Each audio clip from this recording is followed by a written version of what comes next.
Welcome to the land where it all began. Mesopotamia, the cradle of man. The rivers, the many kings to code. Let's take a ride down history's road. Between the Tigris and Euphrates flow, a story of people from long ago. They built great cities high and wide. We're in Babylon full of pride. There's Hammurabi with his Hello, awesome Martians. Get ready, because today we're zooming back to one of the coolest moments in history. The amazing Middle Ages in ancient Mesopotamia. Mesopotamia was like the original, wow, this place has everything civilization, with bustling cities, traders, storytellers, and temples so tall you get a neck cramp by just looking up. So imagine being the first to invent things like writing for epic tales and maybe the first shopping lists, and also the first tax reform bills, but whatever. And also creating laws to keep the peace, like, no, your goat can't eat my lunch, and an eye for an eye. They even inspired later civilizations with their incredible art. Strap on these explorer helmets, Mark, and let's blast off to Mesopotamia, a place so brilliant it practically invented civilization itself. never grow old. Cigarettes rising to touch the sky. Prayers to the gods almighty. Wow! Emma, look at this sword. Can you imagine living in a time when people actually use things like this? I know. It's from the Middle Ages when people started using metal tools instead of stone.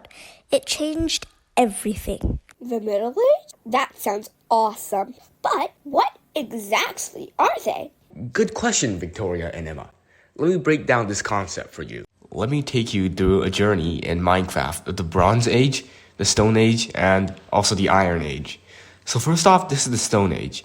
In the Stone Age, they had many inventions, such as humans discovering fire, for example. There is also, they crafted tools, and specifically stone tools. And here, they also had, for certain, many cuneiforms, many ways of writing that they developed during the Stone Age. But now we are on to the Bronze Age. And Bronze Age is the first time they managed to craft metal tools. And after the Bronze Age civilizations were great. But however, there was a downfall. There was the collapse of the Bronze Age. But after the collapse of the Bronze Age, we managed to recover. And now we are at the Iron Age. This is not modern, but at the Iron Age, we managed to craft iron armor.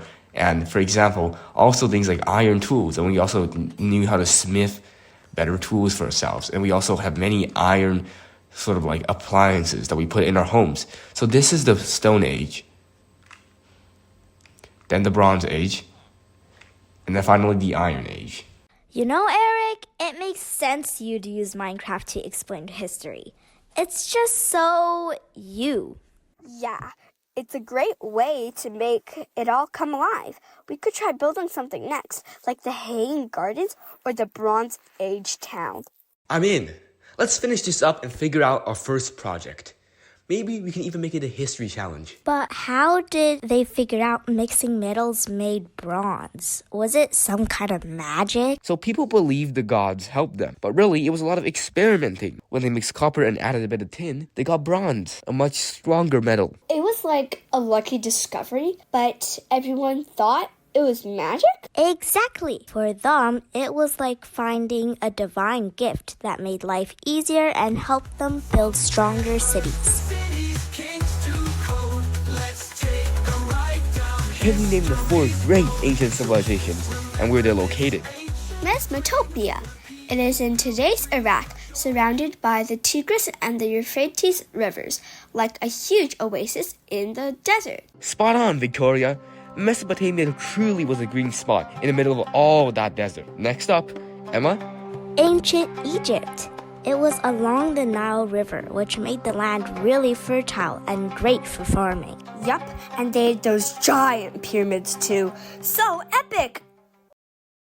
Yeah, exactly. And the Nile was their lifetime. Nice work. Alright, so Victoria, you're up for the next one.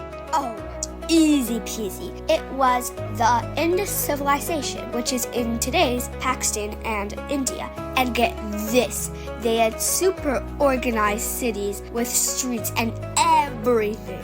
Total boss level. Well done. Those cities are some of the most advanced civilizations back then. Well, I mean, just their cities, not civilizations.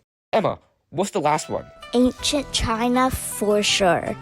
They invented so much cool stuff like silk and paper. No way, that's so next level. Yes, perfect. The Yellow River was the foundation of a culture that would influence the world. Why do you think all these early civilizations grew near rivers? Duh. Rivers gave them water for drinking and farming. Total lifesaver. Yeah, it helped them trade and travel. They would be stuck without rivers. Exactly. Rivers were like ancient highways, giving life and connections. You can travel through rivers. You can trade through rivers. You can farm your crops in the middle of the desert with the rivers. You guys totally nailed it. So, which civilization do you think invented writing first? Oh, that's Mesopotamia. They used something called cuneiform on clay tablets to keep track of stuff, like trades and goods. Oh, so it was kind of like their version of the checklist. What was the first thing they wrote down? Mostly just stuff about counting sheep and trading grain. Kind of like ancient math homework. Counting sheep. When did they start writing stories? Totally. One of the first big stories is called the Epic of Gilgamesh. It's an adventure with heroes, monsters, and even a giant flood. Whoa, that sounds epic for real. So they went from counting sheep to writing legends? Yup, writing started off simple, but turned into a way to capture their myths and history. And we can still read pieces of those stories today. That's so cool. Imagine reading their old clay tablets like comic books.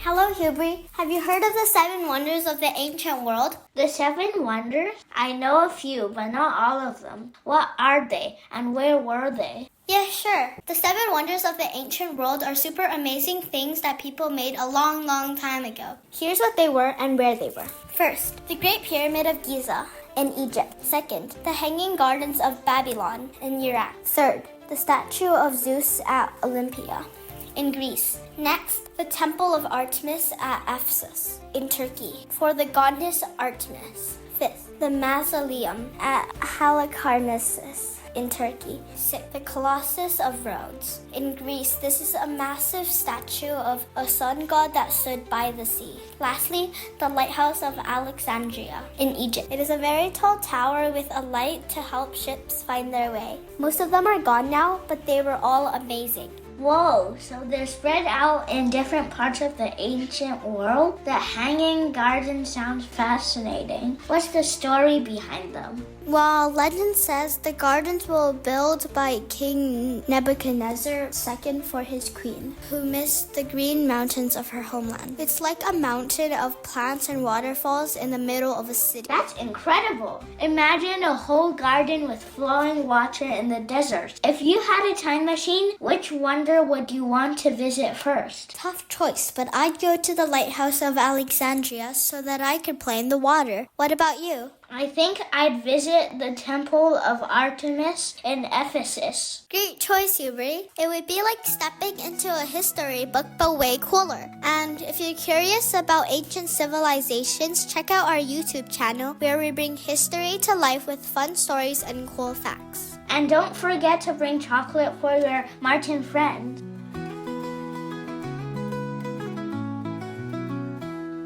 Hey Evan, imagine walking into an ancient Mesopotamian marketplace. What do you think we'd see? Probably lots of grains and clothes for sale. I'd look for some exotic spices or bronze weapons. What about you? I'd see people sell fruits, pottery, and textiles, or maybe some camels or horses. I hear the sounds of traders shouting out prices, children playing, and maybe even some music. But how did they carry everything? Some of that stuff must have been heavy. They used boats on rivers and carts or donkeys on land. And they had long trade routes to bring in things like copper and lapis lazuli. That's awesome. Did you know in ancient Assyria, kings hunted lions to prove their strength? There's this amazing relief of King Ashurbanipal hunting lions in the British Museum. Really? That sounds epic. I'll have to check it out. They must have really respected strength. It showed the king's power and bravery. The Assyrians believed that only someone truly strong could face a lion. So it was like proving he was chosen by the gods. That's intense. Makes me wonder what other wild stories they had about their heroes. Totally. So if you could make up a Mesopotamian story, what would it be about? I would write a story about a king who defeats a river beast. The river beast was stopping the boats that are transporting all the material. So the king used a copper sword and defeated the river beast. The king was smart and brave. What about you? I would make it about two kings trying to take over the throne. They would have to fight lions. Between the Tigris and Euphrates flow a story of people from long ago. Hello, Sophia. This clay tablet shows one of the oldest maps of the world. What shape or symbols do you notice on the map, and what do you think they might represent? I think that if you look at it, it kind of looks like a sun. And like the inner circle might be like the land part, and like the outer one could be like water. And then like the circles on the inside circles, like the 7 circles, they probably represent like little countries inside the place. And maybe the sun, like the rays of the sun kind of represent the outside countries, and like probably the words on the top like write what it means. So I have another question for you. In ancient Mesopotamia, people believe in many gods and goddesses. Why do you think they worship these gods? And what kind of things might they have prayed or asked for? And why do you think early people around the world believe in many gods instead of just one? I think it's kind of like a democracy, kind of, like instead of one god or person controlling the whole place, like they'll have a god for everything. So like I know in Greece there's like a sun god called Helios, a water god called Poseidon, and like... So, Sophia, I find a bit troubling that somehow polytheism relates to democracy and the sharing of ideas. Whilst democracy and the sharing of ideas is a separate concept, the concept of polytheism was prevalent in ancient Mesopotamian society because most societies were polytheistic for the reason that they believed everything had a spirit.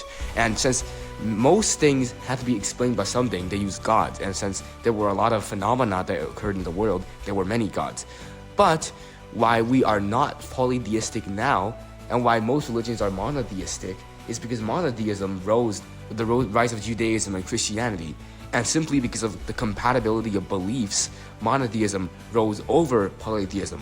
But Mesopotamians were polytheistic because polytheism was simply just mainstream at the time of history. One other thing is that I'd like to add on to the first map of the world, which is this stone in Babylon that represents a map. One thing I would like to add on is, why are all maps in the Stone Age, Bronze Age, and even some maps in the classical era depicted as circles rather than a map of the world? Well, this is because they simply have not explored enough of the world to see what it looks like. Therefore, because of their centric views that believe that everything is centered on them and their society, because they haven't explored anything else, they believe that their society is at the center of a circle, etc. That's just the easiest way to represent your society on a fictional map when you don't know enough things about the world. Look at the things on standard of war. One side shows a peaceful celebration, and the other shows a battle. Can you tell me what details? Well, on the peace side, it's kind of showing people from the middle class, slaves, and the king. How about the other side? Well, the violent side, it kind of shows the process of war. Like first they get into like the war place, and then they get into their formations and start fighting, and then they get prisoners who are later executed. Why do you think the artist wanted to show both peace and war on the same artifact? Because it kind of symbolizes how Mesopotamia isn't just one thing and like lots of things. And where else can you see that kind of combination? Like on the US dollar, like there's an eagle with arrows in its talons, but then it like has an olive tree next to it that symbolizes peace. Hey, I was just thinking, why on earth do we had 60 seconds in a minute? I mean, wouldn't 100 make way more sense? I know, right? But that whole 60-second thing actually goes way back, like ancient times back, to a place called Mesopotamia.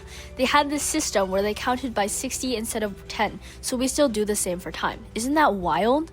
Wait, so we've been counting second like Mesopotamians, like all this time? What else did they come up with? Pyramids? No, the Egyptians came up with the pyramids, but the Mesopotamians did invent some pretty cool things. They came up with one of the first writing systems, cuneiform, so people could keep records. They also invented the wheel. Imagine a world without wheels. There's no bikes and no cars. Whoa, that's big. Wheels, writing, anything else cool?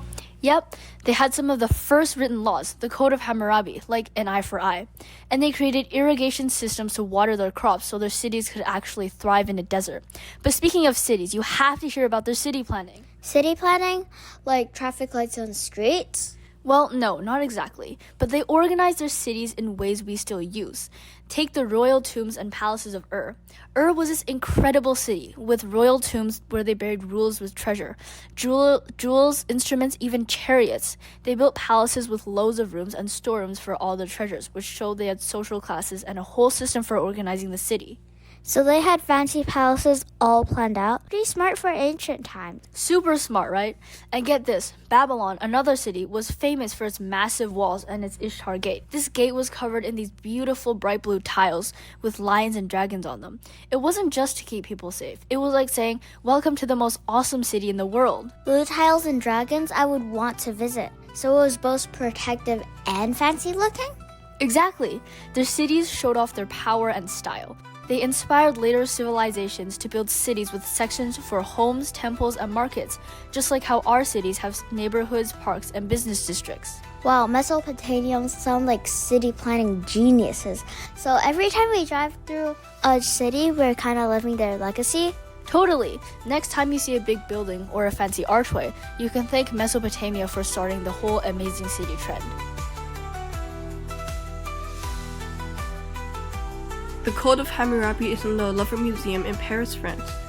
It was discovered by a group of archaeologists in 1901 in what is now Iran and was later brought to the museum where visitors can see it today. They discovered it carved on a large stone pillar taken there long ago as a trophy of war. The Code of Hammurabi is one of the oldest complete set laws we have, but it's not the very first. Older laws like the Code of Euphrates from ancient Sumer. In the Code of Hammurabi, punishments were often harsh, following the eye for an eye principle, meaning that harm done was punished by doing similar harm in return.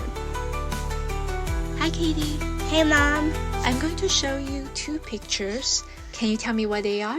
Yes. This is the first one. It looks like a storybook because the symbols on the wall look like alphabets and a language. Great. How about this one? These look like bows because they have strings on them.